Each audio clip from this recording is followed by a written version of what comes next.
Hello, Jen. Hi, Jesse. How are you? Good. I have more highs than lows today. I'm good. Good. That's exciting. I'm actually riding. This is not my high, but I'm like riding on a high from this morning because we got two texts from people that listen to the podcast, which is very exciting. I know. And it's all So you. I was going to say it's not just our moms, but your mom listened. I don't even know if my mom's listened yet. My mom has listened to one episode. Yeah. And then she popped into a Zoom to tell me all about it. Yes. So sweet. Very typical Maria. I love it. Listens to one, claims to be a super fan. She keeps popping. Jen is at her parents' house still, and she keeps popping into our Zooms, which I just love. Like my mom would totally do that too. Just like she's like, and she'll like grab a headphone and then we have a little chat. Yeah, exactly. Like my daily Maria time now. So tell me, let's start with your lows. Do you have a low for the week?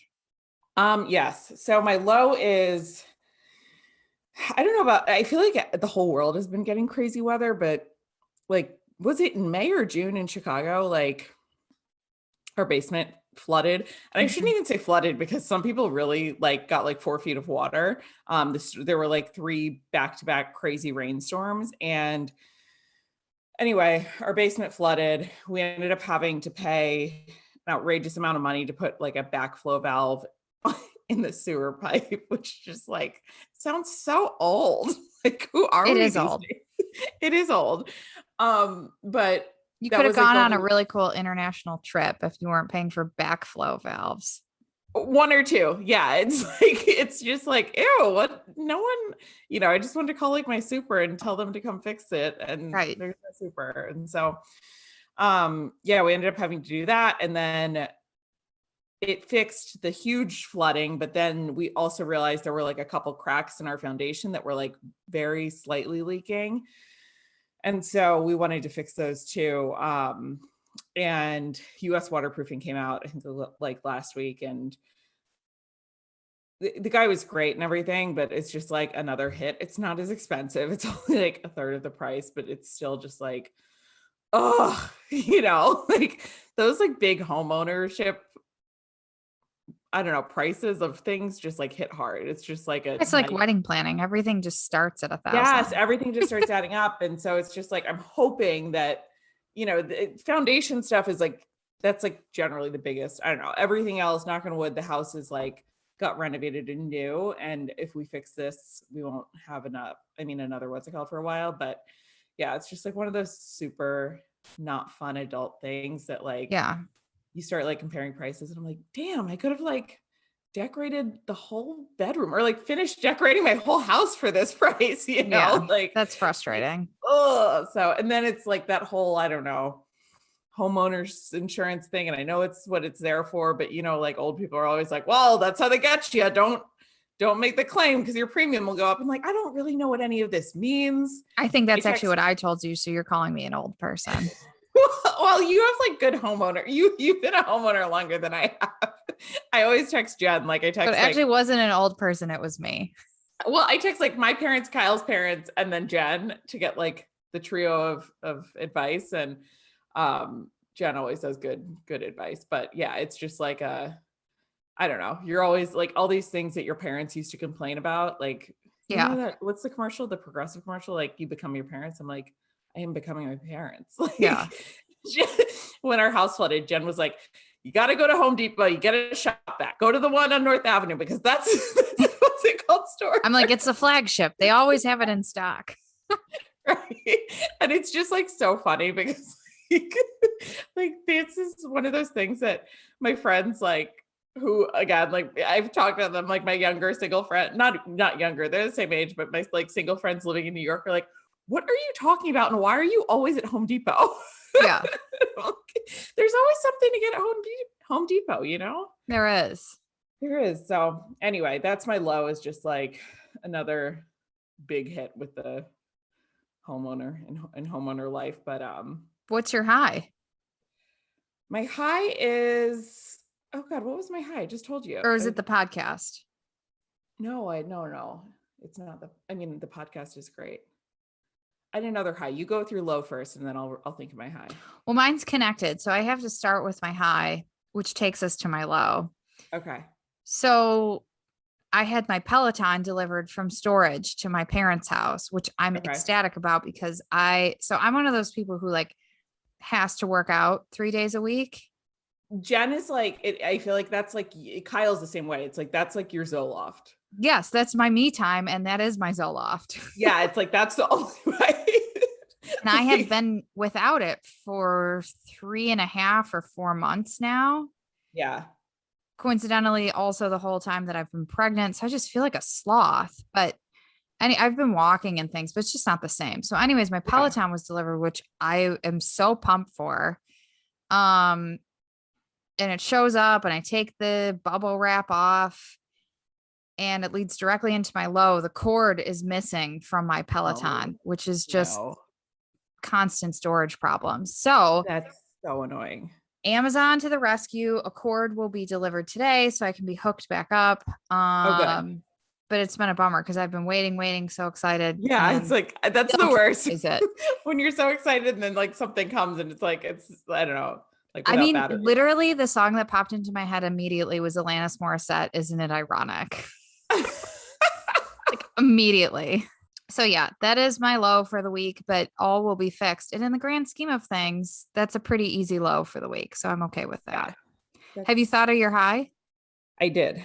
So my high is that I actually, just before we started recording, just got back from Trader Joe's. And so I always think people that like doing chores are like crazy people. Like people that are like, I like doing laundry. This is like probably the whole Herman household. God, I would really love. Do you remember that TV show? Was it on CBS where they used to like switch partners for the weekend or something? Not in like a creepy way. Yeah. Wife swap or something. Yeah. Like the one mom would become the other family's mom. I would just love to see what would happen if we switched and I became the mom for your family for the weekend and we flip Oh my God. That would be like, what is going on here?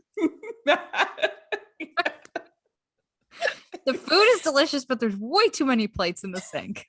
Way too many plates and way too many dishes. And goddamn, why do you splatter so much when you cook? Oh man. But yeah, so like I am not, but I do love grocery shopping. And so I think that that's like, you're very good at it. Yeah. I like I could spend like an hour and a half at grocery stores. One of my favorite things, obviously not at the moment because I'm pregnant and pandemic, but in Chicago, it's like you can get a glass of wine at the grocery store and you could like, I would just like saunter through Whole Foods, like with my glass of wine and relax and go get a refill. Like I could spend hours just like I love going to the grocery. Like people are like I do Instacart every once in a while when I have to, like if I'm in a pinch. But yeah, I love the grocery store. And so I just did a big Trader Joe's haul and I was very excited and we have like a full fridge and yeah, that's very exciting to me. So this is like maybe what people feel like with folded laundry. I don't know. Don't try and act like you understand us over here. Or maybe what Matt feels like when there's no dishes. I've actually, you should ask Kyle. I have been so good this week. We've been so good, actually. I should say but we've been so good about like, I'm like, I don't want dishes in the sink. We're going to be like the Hermans over here. We've had like so few dishes. We call it museum status. Yeah, no, we're not museum status. We talked about this before. We're not museum status, but that's Matt's life is museum status. No. And I've adapted. Well, kind of. There's currently stuff piled all over my dresser as we're recording this, but yeah, but you don't live in like a real, like it's not your space right now. So it's not. No, it's not. And I'm out of energy on trying to Tetris hack all the spaces and make things clean. I'm like, everything just goes into a bucket until we move. Yeah. I mean, that's what, like you get a pass on everything right now because it's just like, it's not real life. I think like, to give you guys like a little bit more, it's not just Jen's kitchen. Like I would go over to Jen's house like on a random Tuesday and like I could walk upstairs and like the bed was made. Okay, we make our bed when we wake up every day. The bed was made and like everything was like perfect. There was nothing on the counters. The bathroom was like not a mess. Like it's not like there were like hairbrushes and God knows what is on my bathroom counter at any given time. But yeah, it's like on a random Tuesday afternoon when she No, I like drive Matt up the wall. If I don't, like when you brush your teeth and you get like water on the counter, I drive him up the wall because I don't wipe the water off the counter all the time. And so he will wipe it. You know what's so funny is that is probably one of like the few pet peeves I have is Kyle does that too. Like he'll like leave water and I'm like, Of what all is the wrong things, that's your pet peeve. I that? find that Yeah, I interesting. don't like because like I don't like leaning and then you get wet. So I understand Matt on that one. Okay. But I bet like Matt, you know how toothpaste splatter always gets on the mirrors? Oh no, we don't have that because we wipe it. Mine like it's bad enough that I'm like, okay, this is gross. Yeah. I should probably clean this. No, that's not allowed in our household. Yeah, but anyway. Don't we sound fun to live with? No one will ever want to move in with us.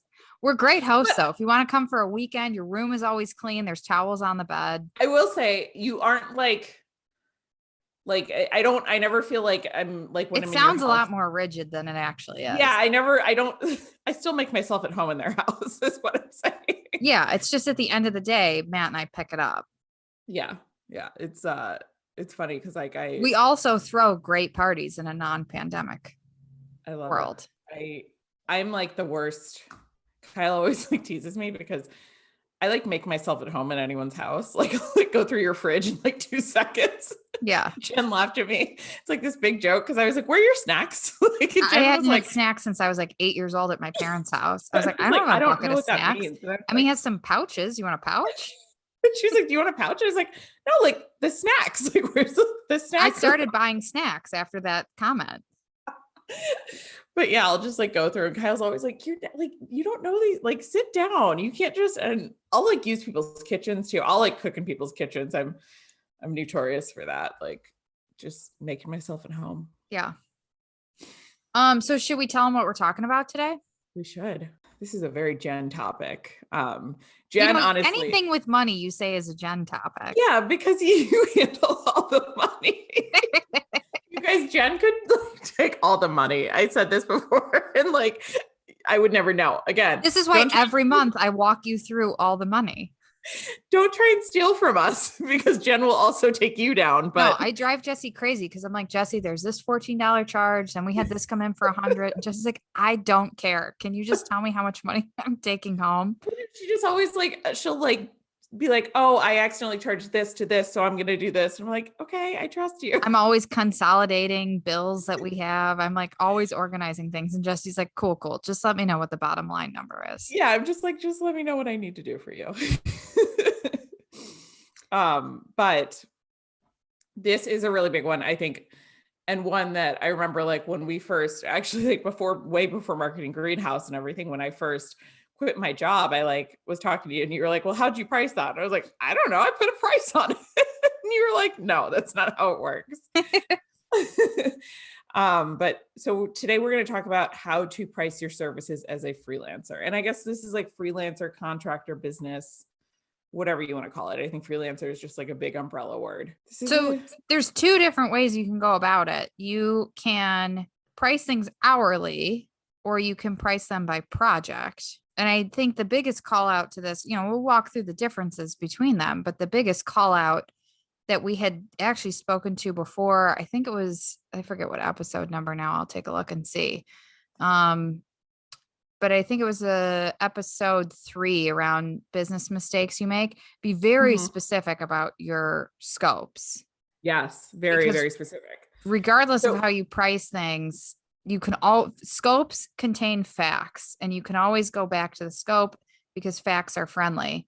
Whereas if it's, haven't you heard that? Facts are, no, I haven't. Oh, we used to say that all the time when I worked in corporate America. Facts are friendly. You take the emotion out of it. I love it. Because otherwise, if you are not speaking to the facts, it becomes more of a he said, she said, which is emotional, and no one ends up happy. But you can price things hourly, which means you set an hourly rate. Maybe it's $50 an hour.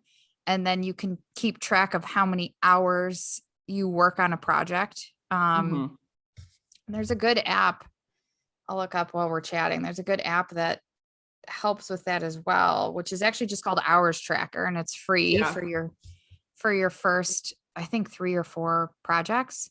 It's in iTunes store. We can link that. Yeah. Or you can charge a flat fee for a project. So maybe you're writing 30 days of content for someone and you're charging $500 for it. Yeah. Either way is okay. You just have to know what you're getting into. So I actually don't think there's necessarily a right way to go about it. When we price our projects, there is an hourly rate that's behind them. However, we sell a project fee. So when you sell an hourly fee, sometimes people will say, well, can't you complete that faster? Let's say I'm going to write 30 days of Instagram content for $50 an hour, and I say it takes 10 hours. Mm-hmm. Your client will then start assessing how long it takes you to get something done. Right. And the con to that is they may either try and say, can you move faster? Or you're incentivized to move slower versus being efficient with your time. Right. Jen always says, like, you don't want to be penalized for efficiency. Yeah. And if you sell something on a project basis, just be clear as to what that includes and know your hours behind it without sharing your hours. Yeah, I think that's a big one. Like with the project base, you don't have to share your hours with someone because oftentimes it's an estimate and you get better and better at estimating as you go along. Now, if you like underestimate hours on a project, I think like the first couple times, like you just kind of have to eat it and say, Correct. okay, oh, well, like it does, if that's the scope, you put the number to the scope and that's it. Like, then you've agreed to that. But the one caveat to that is if your client pivots from the scope, they add more work, always call out that was not in the original scope and you're happy to complete that work, but you will keep track of your hours. And if you go over, it will cost X dollars per hour. Yeah. And you can always with that, like, I think that's what you're saying. You can always do a project and then have an hourly rate on top of that. And I think that's always a smart strategy just in general. Again, so if people are pivoting or adding more, you are immediately able to say like, oh yeah, we can do this. But like, again, here's the scope. Yes. Tax are friendly. And then this will be an additional however much, or like, if you're not sure exactly, like, I think you can always say like, this will take me an additional, I think like 1 to 2 hours. I'm going to charge an hourly rate of X. Yes. And I, to your point, Jesse, I always recommend sharing if you're going to go over, or even if you're pricing on an hourly basis, give an estimate to the number of hours. I would commit to a range. So I can do this in 10 to 15 hours at a rate of $50 an hour. That way your client can calculate a total cost instead of being surprised with a bill. You never want to surprise a client. A surprise bill is not fun to deal with. No. I think that, I just lost my train of thought. Can you imagine how strong these podcasts will be when we don't have pregnancy brain? Oh my God. I know. I'm like, oh, there we go. Baby ate the thought again. Yeah. Another thing I think is interesting, and this is something, Kyle is like freelanced on and off. Kyle's my husband, and he works in advertising, but he's freelanced on and off during his career. And a big thing to call out, I think sometimes that's so often like clients don't always know that like they might be new at working with freelancers, or, just not have a lot of experience in whatever field, and hiring you. So just like making it clear what the expectations are. A big thing, I think with him, he's at the level where he does it like he only does like a day rate. He just doesn't generally do hourly if it's like a project. But I think it's important to like call out that like, and unless you have a different opinion here, like an hourly rate, like if you take 45 minutes, you're not going to like prorate that to 45 minutes. Right. I charge things on half hour and hour bases. Like it's not like a lawyer where it's 0.17 hours. Right. Exactly. And yeah, I guess there are certain, like, although it depends, because we do use that hours tracker app, and it can track, down to.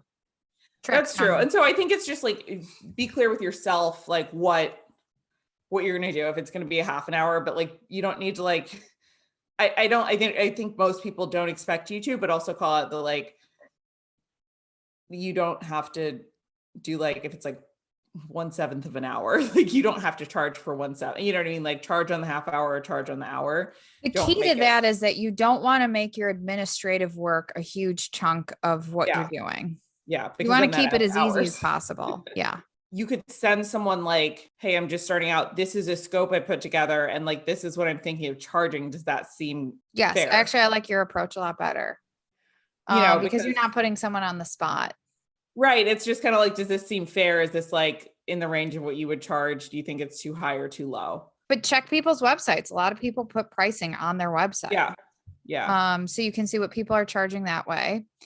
Another way to go about it is if you have a full-time job and you're trying to go full-time as a freelancer, oftentimes what you can do is calculate your hourly rate. So Mhm. how much money do you make divided by how many hours you're paid to work at that job? That's your hourly rate. Mhm. And then add 20 to 30% on top of that. That's your freelance rate. That 20 to 30% is very important. I think I see a lot of this when people are leaving corporate jobs to go into freelance. They just go straight across and they're like, okay, well, this is my hourly rate and yada, yada.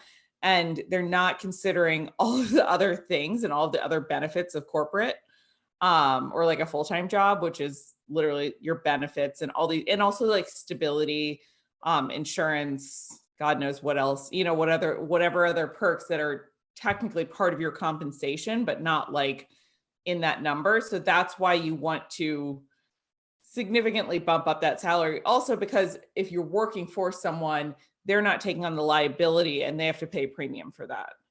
Right. So like There's they're that. not. And then you'll have, which we'll get into a little bit later, but you'll have costs that run your, help to run your business. Totally. But it's just, I think that that's a good way to remember, the good thing to remember when you're, it's so hard. It really is very hard to like put a number on like your time, because you're always like, I don't know, it's like, it's hard. And I think it is important to remember, like, if someone was hiring you full time, they're also taking on a lot of liability, and also like, they've all the tax stuff to pay and God knows what else. So just remember that like they're paying a premium to have you as a contract person that they can fire tomorrow if they need to, like for no Right. reason. And then there is the caveat to it that you need to balance that a little bit with your experience level. Yeah. So if you're a brand new freelancer, yes, you should mark up your full-time salary rate. However, don't charge prices as though you have 10 years of experience as a freelancer. Yeah. I also think, and this is a great thing, you talk about this a lot in blogging, Jen, but I think in general, and like, this is where I think people get, and don't get me wrong, obviously women are underpaid and I am 100% on board with like asking for what you're worth. But I think sometimes people can get a little bit in like a tricky situation, because you almost want to take your first job at like a little less maybe than what you're worth, so that you have a little bit of wiggle room to It mentally not also mess takes up. the pressure off. Yes, but it takes the pressure off of like you being perfect, I guess, for your first client. And you don't feel as bad if you like, there's going to be some slip ups, or when you're just starting to figure it out. And I think it's just important to like, and that even means, and don't get me wrong, generally I'm not a fan of like anyone taking on free work, but if there is like a small project that would look really good, in your portfolio, and you think you can do it and swing it, I don't think it's always a bad idea to like do something for free so that you can kind of work out the kinks. Agreed. And I think it's getting paid to learn sometimes. oh, right. And like getting paid, yeah, a smaller amount than like what you will charge, shortly down the line. But I think that that's like something that's a bit underrated, is there is value in like being able to work something out and like figure out how your business is, how you're going to run your business, without having someone spend a ton of money and you feel really bad if you like don't show up the way you want to, or like Right. the way you need to. So, and then the third way that I price things out is I use my gut. So, for example, like I can give a specific example. I've done the math before where people want us to run, they only want us to run their Instagram ads or Facebook ads when we're Mhm. not doing any of the other work. And based on how we approach situations, I know it will take us X amount of hours, which let's just say costs $2,000. However, we know by having a network of people we work with that you could find someone to run your ads for $1,000. We'll Mhm. then refer out the work Yeah. instead of dropping our rate. Like you have to know what your value is, but Yes. also what work fits your value, because And there are sometimes projects where you can't do it as efficiently as someone mhm. else can, or maybe it's work that is more junior than what you typically work Right. on. Which And I it's think is a very hard thing at the beginning to like learn to say no to. And that's kind of like a tipping point of like learning to say no to work that you, like you said, is just more junior that you don't want to work on that you would like, and you got to figure out, because I think at the beginning you have to take on some of that, but like right, you don't have to continue to take it on if you don't like it once you feel more established. right. So, I mean, it's even like for us now, sure, we can take on caption writing, but we're not going to make the same hourly rate that we make on our other work. Right. Yeah, Uh, and there are that's a good point too, is like there are certain projects that just kind of have a cap on how much you can charge in general, mhm. and it just doesn't make sense for someone to be paying like our hourly rate to write captions or like to, to do certain things. And that's, I think, another thing, and we talked about this in another episode a little bit, but having a network of other freelancers that you can send people to, whether it's someone that just started out or someone else who just started out or someone more junior, or even like Fiverr people, that you trust and that you've worked with, is a great way to keep, even if it's not like a client, but if it's someone that like considered working with you, like a potential client, keep people happy and keep, like to say like, actually, like, we're just going to charge you too much for this. We're going to introduce you to so and so that can do it for like a much better price.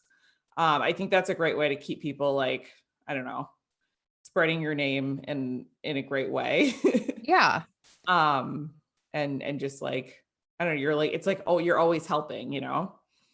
So then when it comes to project-based work, it's really important.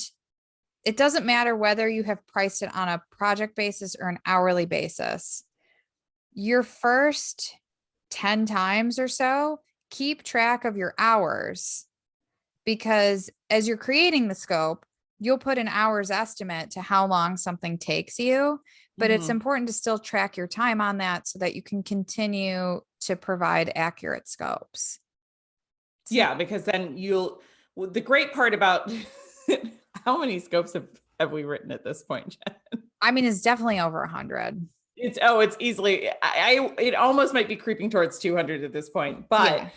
the nice part about writing a bunch of scopes are awful at the beginning because you're just pulling from thin air. And Jen's Yeah. laughing at me because I'm not a great scope writer. Jesse's probably written 2% of our scopes. I was gonna say, when I say we, I should probably say Jen. This is one of those funny efficiency things that I'm always like, no, Jen, I can do it. And then she's like, I'm just gonna do it because Yeah. like, you're gonna take forever. Yes, Jen is an expert scope writer at this point. But I think that the good thing is we can generally now pull from other scopes that we've written, like other, Yeah, the key word is we. Jen, other scopes that Jen has written to make it like super simple, and or more simple and straightforward, because we've like priced them out. And so that's the nice part, is like you're not constantly like breaking down work and updating pricing and figuring out how much every single thing costs. So the Um, key to that is that we've actually created, and this started with our former business partner who now has a full-time job, but we started with a great comp planning mhm. template, compensation planning, which we've then revised based on how we work today. And it captures some of the costs that go into specific Yeah. projects as well I as wonder our hourly rate. if just like as a tip, because this would have been so helpful for me even when I was on my own, but like unless you're like an Excel freak, like I can't imagine. I would never have been able to build this myself. I wonder if like you could ask an accountant to build something like this for you. It just kind of breaks down that we've gone over scope, like that's Right. never a conversation you want to have. You want to flag it early so that you can say, hey, like we think, we're running pretty hot. And there are different ways to address that. Like if it's a retainer client, you can maybe pull some hours from the next month or something. Or maybe the client's like, okay, let's just slow down, which happens sometimes. Not everyone's in a rush to get work done, So Right. they're like, okay, we can like push this project to next month or whatever it is. But Yeah, I think to your point, the biggest piece is you want to be a collaborative partner, especially if you're yeah, working with small businesses. yeah, no surprises. And then the last is, paying attention to the fees. So if you have credit card fees, if there's Stripe, if there's ACH fees, other banking fees, like what is the fee to get the money that is paid through the invoice? That needs to be captured as well, because if you're using, honestly, I think any platform other than Venmo, Mm-hmm. there are fees that come out of what's being paid, and that should be built into your pricing too. What is the difference between ACH and credit card? Can you break that down for people? Yeah, absolutely. So ACH is a bank transfer.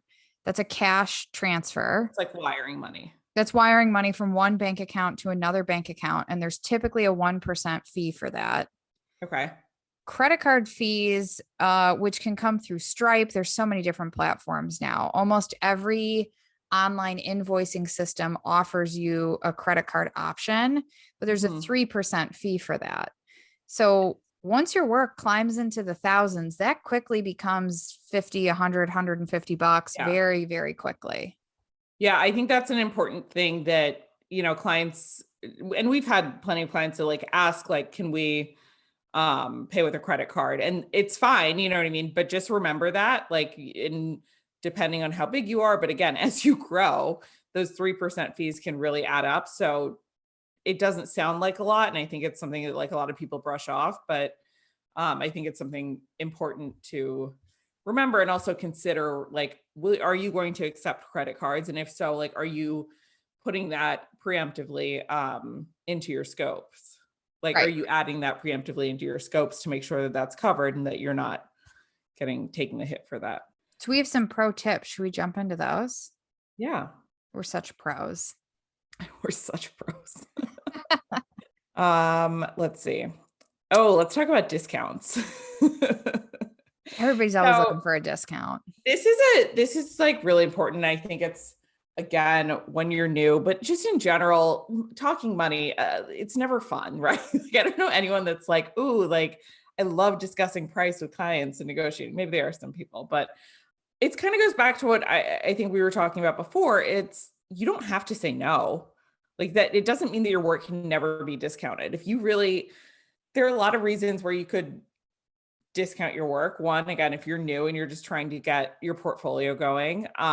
Two, I think if you really like the client or really like the, Mhm. the project you're working on, or you don't think it'll be like soul sucking work, and you're excited about it, I think that's a reason. And someone's like, I can't afford this. And I don't think, don't go crazy. Don't just give people like 50% off or anything. But I think what's important with this is so often people ask for a discount and you're like, you want to be like, oh yeah, sure. Okay. You know what I mean? If you're excited about it, take a minute and say, let me see like what I can do. Like, let me go back to the scope and see if I can make that work. And don't feel pressured to discount things right on the spot or like accept an offer right on the spot. One, I Yeah. think it makes you look more professional. Like, I really need to go see if I can make it work. But two, I think sometimes you can go back to people and say, if someone says, you write a scope for $5,000 and someone says, I only have 3750, which is, a deep cut. Like, you can say, okay, I don't think we can do all of this, but let me see like what I can come up with. And you can go through and adjust the scope to make it so that you think it'll still work and be valuable for them. but it also works for you. And you're not just like cutting your hourly rate aggressively to make it work. Yeah, don't just cut your hourly rate aggressively or work for free because it will make you grumpy. Yes. You don't want to be grumpy. It's like such a bad place to be. It's like working on work that you feel like you shouldn't be doing or you shouldn't have taken because you're like, this is so annoying. Like, it's Well, like you because just the client will naturally ask for more because they're human and they can't come up with every single thing they want at the beginning of a right. project.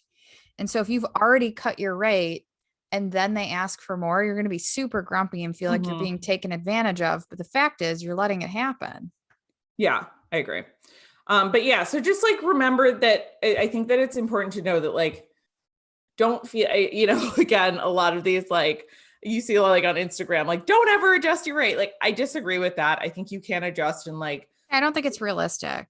right, but I do think that it be realistic when you are cutting and like know what you're cutting out and like adjust to make sure that it all works. I think the next pro tip is my favorite. One of our favorite things to do is to ask for the client's budget up front before we even Mhm. start scoping.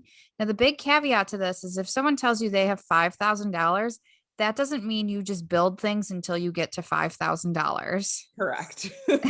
And I think that this is often why clients are hesitant to tell you a budget Mm-hmm. because they think that you're just going to be like, oh, great, that's the highest price. Let me get every penny I can out of them. Right. And we're always honest with our clients. We'll build higher or lower than that if that's what we think is right for the project.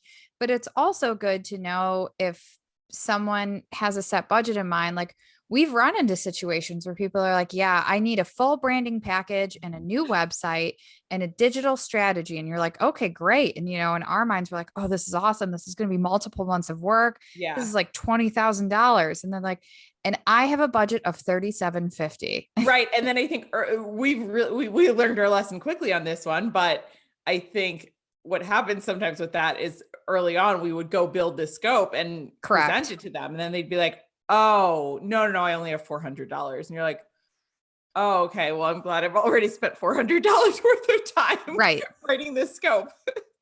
Exactly. So we now ask for people's budgets up front. And sometimes when people are hesitant to share their budget because frankly, people think that you'll just build to that number, you can always Or they don't know. I think that so often people true. don't know whatever is going to cost them because it's their first time doing it. So I think it can be one of two things. Yeah. It's good to give people ranges. Well, that Yeah. work, for a whole branding package like that, it typically costs 18 to $22,000. Is that something that's within your budget? And they may say, oh Yeah. gosh, no, my budget is more in the five to $7,000 range. Yep. And so that way, to Jesse's point earlier, you can share a few things that you can do to help them with. Also, have a network of people who are higher and lower than you, not only for your own background, but that way you can refer out work when their budget is too low. Yeah. I think that also with budget, again, it's, at some point in your freelance career, you'll probably hit a time where it's just like, you're not going to do work for that price. Right. It's not like, oh, you're so above it. It's just like it's just not valuable for your time. And so just know that it's okay to say no. You know what I mean? Like you don't have every client isn't for you. And if you can't do something in their budget, that's okay. Right. And you can also be upfront about that. You can say, my scopes start at $5,000 or whatever it is. And like, if not, I have a couple people that I can refer you to, but it's totally okay to just say no. Like it's just not going to work for you. You don't have to like flex to fit everybody and you shouldn't feel pressured to. Yeah. And then our last pro tip takes us back to scoping. So scopes are so important. We should probably do a whole episode on scopes. Yeah, we should. But when you're building a scope, as Hold on. many I'm just going to say, just in case, because I know like scope and proposal are used like interchangeably, right? More or less. yes. So just in case anyone's like, what is this scope? Well, yeah, at least in our world, we use them interchangeably. Yeah, we use them pretty interchangeably. So it's just a proposal of business. So just FYI, in case anyone was lost there. Yes, how you're summarizing your work. The Yeah. more numbers you can add to it, the better, because that becomes your contract for the work. Hmm. So a price is necessary, timing, number of revisions. If there are specific goals you're promising people, which we don't really recommend, but if you're promising Yeah. that your strategy will deliver a certain number of followers, everything should be extremely outlined so it's crystal clear if you have completed your work or you have not. And that, speaking of like, that's a great example, the number of followers. Someone might come to you after your work is done and say, well, I thought that I was going to get 1,000 followers from this. And you can go back to your scope and say, that wasn't like, there was no promises. You know what I mean? Right, Like you just want it all written down very clearly. right. And part of that is if you can start on a project basis so that you all can see how you work together. Yeah. Or if you're doing retainer work, you may want to set a 60 or 90-day limit to that specific retainer and Mhm. then say that you will rescope the work. That way you can test each other's work styles, make sure that you're a fit and you're not contracted into something that makes you unhappy and also where potentially you can't perform. Yeah. And you guys can get to know each other better. Yeah. Again, not everyone's a fit for everyone. And it doesn't necessarily mean that they're a bad client or that you're like a bad freelancer. It just means that like for some reason you're not clicking and that's totally okay. But yeah, like Jen said, you don't want to be caught in like a 6 to 12 month contract with someone that it's not working. Right. What do you think? This just came to mind, Jen, as like a one last thing. What do you think about, and this kind of has to do with pricing, but like oh my gosh, pregnancy brain. What do you think about like limits or something in the contracts that in your contract that says like how many days notice you need for So cancellation? if you're doing a retainer, you definitely should have something called out within the contract as to the um the amount of time you request before your engagement is canceled. Hmm. And there's two reasons for that. One is if you, let's say you've been working with someone for 6 months and now all of a Hmm. sudden they've decided they will no longer be working with you for whatever reason. It's in both parties' best interest to properly wrap up the work, and you need some Yep. time to get that done. You need, somewhere between 2 and 4 weeks to wrap up your work together so that Yeah. everything is properly organized in folders so that it can be transitioned off. The other piece to it is in fairness to your business. Let's say you're making $5,000 a month from someone. If they tell you 2 days before the next billing comes out that they're done, you now have a $5,000 gap in the upcoming month Yeah. and you won't be able to fill it. Hmm. So Which, if you require, 20 to 30 days notice, that gives you time to plan ahead and keep your pipeline full. yeah. And then another thing that just came to mind with that is this was a lesson we learned up front too. And this was my fault. And luckily it was a very small scope that we lost out on this, but get your money up front. Oh, That's a yeah. big one with pricing. Um, and this goes for big, small, in between companies. Like you can get caught in HR too at a big company. So it's not just small people, but um, this was like a referral from a friend of a friend. And they were like, I need something done really quickly. Like we have a meeting on Friday, whatever it was. And we like redid a whole pitch deck for them. And they just didn't pay their bill. And it was just like, I'm still annoyed with it to this day, to be honest. But I think that it really taught me and us, like, it doesn't matter if it's a referral, it doesn't matter if it's a friend, it doesn't matter who it is. You need to get paid for your work up front, like before you start it. And that does not mean all of it. And you can be, I think, flexible with people depending on, what the situation is. Like Yeah, you we can, require a deposit up front to get started, and then we don't complete work until everything's paid in full. Yeah. So, but you can like, if I think payment plans work for some people, but just like obviously always make sure that they are up to date on their payment plans. And yeah, so just that's a big one. You don't want to learn that on a big scope. um, Right. yeah, you want to like make sure at least get like a 25 to 50% deposit up front, and then do not deliver work until you've been paid in full. Yeah, that's really smart. So, Jesse, where can the people find you? The people can find me. I'm Jessie B. Bernhardt on Instagram. And my blog is jessiebarnesbernhardt.com. If you follow me, I promised a Caesar salad roundup coming on my blog soon. So stay tuned for that. I want to like put all the best Caesar salads in New York, Chicago, and DC, which are like the 3 cities I've lived in. I want to do a whole roundup of it, and I've gotten so many great options like sent to me. But yeah, I had 3 different people tell me I'm doing God's work for that, so that but yes, stay tuned for that if I can get it published before baby's here. But that's where you can find me. How about you, Jen? Where can they find you? You can find me at jennay.com. That's JENNAYE.com, or at jen.nay on Instagram. And the Marketing Greenhouse is at the Marketing Greenhouse or themarketinggreenhouse.com.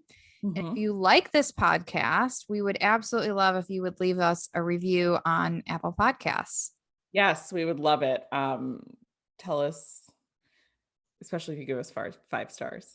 Yes. I'm like, tell us you love us, please. Yes.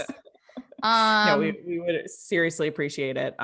It means a lot in this little podcast world that we're trying to have a glow up in. So we'll talk to you guys next week. See you soon. We'll talk to you soon. Bye.